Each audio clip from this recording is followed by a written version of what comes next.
বিসমিল্লাহির রহমানির রহিম। সকল প্রশংসা আল্লাহর, সকল ক্ষমতার মালিক আল্লাহ মহান। আসসালামু আলাইকুম আমার প্রাণ প্রিয় সকল আপনজন, কেমন আছেন? আমি আপনাদেরই সামান্য একজন কান্তাপা আবারও চলে আসলাম। আজকে 2/1/2025 সাল। আলহামদুলিল্লাহ, আল্লাহর নামে কাজ শুরু করিলাম। আমি আমার আল্লাহর ঘরে সালাম দোয়া পৌঁছে দিলাম। আমার প্রিয় নবীজির রওজা মুবারকে সালাম দোয়া পৌঁছে দিলাম। হযরত শাহজালাল শাহপরাণে সালাম দোয়া পৌঁছে দিলাম। আজমির শরীফে সালাম দোয়া পৌঁছে দিলাম। মাইজবান্ডার শরীফে সালাম দোয়া পৌঁছে দিলাম। আল্লাহ, আপনি নামাজ, রোজা, ইবাদত, বন্দেগী, ভালো কাজ সকলের যারা যে আশায় আসতেছে, আল্লাহ আমার এই প্রতিষ্ঠানটাকে আপনি কবুল আর মঞ্জুর করে নেন। আপনার নামে কাজ শুরু করলাম। আলহামদুলিল্লাহ, আলহামদুলিল্লাহ, আলহামদুলিল্লাহ। আল্লাহ মনের কাছে হাজারো লক্ষ কোটি শুকরিয়া আদায় করছি। আমি কৃতজ্ঞতা প্রকাশ করছি আপনাদের প্রতি। আপনাদের মায়া, মমতা, ভালোবাসা না থাকলে এই প্রতিষ্ঠানটি পরিচালনা করা সম্ভব হতো না। আমি আবারও আপনাদের দোয়ার জন্য, সকলের জন্য দোয়া জানাই। আমাদের সাথে আপনারা যোগাযোগ করতে পারেন। আমাদের অফিস প্রতিদিনই সকাল 10টা থেকে রাত্র 10টা, 11টা, 12টা পর্যন্ত আমরা সেবা প্রদান করে থাকি। আপনারা চাইলে আমরা 12টা পর্যন্ত অফিসে বসে থাকবো, কারণ আমাদের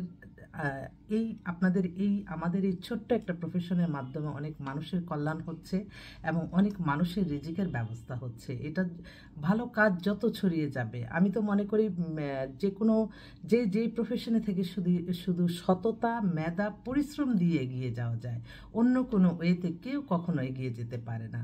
সবসময় মনে রাখতে হবে আল্লাহর সন্তুষ্টি লাভের আশায় মানুষের কল্যাণে কাজ করতে হবে। আমাদের সব কিছু পরিচালনা হবে আমাদের আল্লাহর ইবাদত, বন্দেগী, নামাজ, রোজা, হজ, যাকাত, উমরা পালন, ভালো কাজের মাধ্যমে। তাই প্রত্যেকেই আপনাকে ইসলামকে পুরোপুরি স্মরণ করে আপনারা চললেই আলহামদুলিল্লাহ জীবনে সুখ শান্তি সবই আসে। হ্যাঁ, অনেক কিছু হয়তো নাই, কোনো কিছু না, কিন্তু আপনাকে যে সুস্থ থেকে আপনি ইবাদত বন্দেগী করতে পারবেন, এটাই আপনার বড় সম্পদ। এটা সবসময় মনে রাখতে হবে। আমাদের সাথে আপনার যোগাযোগের নাম্বারগুলি বলে দিচ্ছি: 01971860261। আরও নাম্বারও আছে, পরে বলবো। আজ সকাল থেকে অনেক ঠান্ডা পড়ছে, কিন্তু আমার এমন এক ক্লায়েন্ট, সে বলছে যে 12টার মধ্যে যে তার বাসায় পৌঁছাতে হবে। তার বাসায় যে কথাবার্তা বলে তাদের মেয়েটাকে দেখে আমি এখন এক্সক্লুসিভ একটা পাত্রীর কথা বলবো। যেই পাত্রী, ওনার আর কি খালার বাসা হচ্ছে গুলশানে। রিসেন্টলি আলহামদুলিল্লাহ আল্লাহর হুকুমে সব হয়, আমাদের উসিলা একটা বিয়ে হয়েছে। তার ফ্রেন্ডের সাথে কথা বলে মানুষ যে কথাতে প্রেমে পড়ে যায় এরকম। আমি তাই খুব এমন একটা মেয়েটা হচ্ছে ইংলিশ অনার্স মাস্টার্স করা, ইংলিশ মিডিয়ামে পড়াশোনা। ওর বয়সটা হয়ে গেছে, ওই যে বয়সটা একটু হয়ে গেছে, কিন্তু এত খুব সুন্দর করে কথা বলা মেয়ে খুব কম পাওয়া যায়। এবং সে তার দেশে বাড়ি চট্টগ্রামে। ওর লেখাপড়া হচ্ছে আগা খান থেকে করছে, অনেক কোয়ালিফাইড। কিন্তু মেয়েও দেখতে খুব সুন্দর, 5 ফিট 5 লম্বা, ফর্সা, সুন্দর, একটু স্বাস্থ্য টাস্থ্য ভালো, অবিবাহিত, কিন্তু বয়সটা হয়ে গেছে 32-এর মতো। তো বললো যে আপু, আমি বললাম যে তোমার কথা শুনলে তো যে কোনো ছেলেই কথাতে এত সুন্দর স্মার্টলি কথা বলে, যে কোনো ছেলেই কথা বলেই ভালো লাগবে। তো আমি বললাম যে তুমি কেমন ছেলে চাই? বললো যে আমি একটু এস্টাবলিশ ছেলে চাই এবং অবশ্যই সুন্দর করে কথা বলে আমার সাথে অ্যাডজাস্ট হয়, কারণ আমি ইংলিশ মিডিয়ামের মেয়ে। তো আন্টি, আমি আপনার অনেক কথা শুনেছি, আমার বান্ধবীকে নাকি আপনি। তো আমি আচ্ছা ঠিক আছে দেখি। তো দেখি আমি সেলফি টেলফি তুলেও আসলাম। খুব এক্সক্লুসিভ একটা পাত্রী, ইংলিশ মিডিয়ামে স্কুলের এখন টিচার, ইংলিশে অল থ্রু ইংলিশে কথা বলে। তো দেশে হোক বিদেশে হোক, যদি ভালো ছেলে হয়, বলছে যে আন্টি আমি শর্ট ডিভোর্স ছেলে হলেও আমি মেনে নিব, কিন্তু একটা ভালো ছেলে দেন। চট্টগ্রামের মেয়ে যদি কেউ চান, তাহলে আমার মনে হয় এই মেয়েটার সাথে একবার কথা বললেই আমার ভাইরা বলবে যে হ্যাঁ আমি। আর কিছু কিছু ছেলেরা কিন্তু কথাতেও প্রেমে পড়ে যায়, পরে দেখি যে কথা সুন্দর করে বলে ওরা বিয়েই করে ফেলে। তো মেয়ে কথা যেমন সুন্দর, তার ব্যবহার এবং তার নমনীয়তা, তার ভদ্র ভদ্রতা সব কিছু আমাকে মুগ্ধ করেছে। তো যাক, সেজন্য মুগ্ধ করেছে বলেই কিন্তু আমি আসি। সব আমি যেগুলি মনে করব যে না, আমি একটা ফোন নাম্বার দিব, যদি ওই মেয়েটা ওর সাথে বিয়ে হয়ে যায়, মেয়েটার যে আমি অনেক কিছু জানি বা এই ছেলেটার এত কিছু জানি, আমি আরেকজনের জীবন নষ্ট করব, সারা জীবন আমি বদুয়া নেব, সে কাজ আমি কখনোই করব না ইনশাল্লাহ। তো সেই জন্য মেয়েটাকে আমি অনেক ভালো লাগলো। তো ও একটা ভালো একটা ছেলে চায়। আমার অনেক ভাইরা আছে, যদি এরকম মেয়ে খুঁজে, চট্টগ্রামের মেয়ে, ঢাকাতে সেটেল, ইংলিশ মিডিয়ামে লেখাপড়া, ইংলিশ মিডিয়ামে অনার্স মাস্টার্স করা, অনেক কোয়ালিফাইড, অনেক বড় জায়গায় চাকরি, অনেক বাংলাদেশের নাম করা একটা স্কুলের টিচার।